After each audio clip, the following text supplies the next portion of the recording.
It's 7:36, time to focus on business. Our business editor, Mike Eppel, joining us now. Mike, Calgary-based CityBiz wants to raise a lot of cash.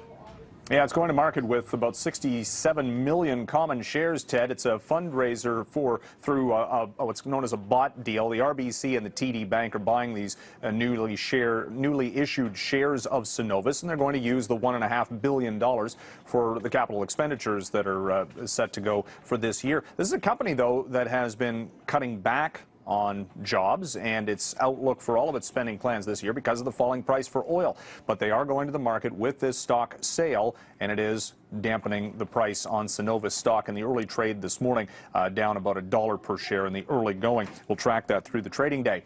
We also have the price for oil in retreat. It's down over $1 per barrel right now, holding around $52. The next 24 hours will be volatile because we get the weekly inventory updates, the supply levels in the U.S. pipeline system. So expect some big swings in oil, which right now down by about 2.5%. To get rich, sometimes you just have to do what the rich do, and Warren Buffett, the world's second richest man, his Berkshire Hathaway holding company put out what they're buying or selling or have been buying and selling over the past quarter. And interesting to see where Berkshire Hathaway has been putting its money into some Canadian brands. One is Restaurant Brands International, the parent company of Burger King and Tim Hortons.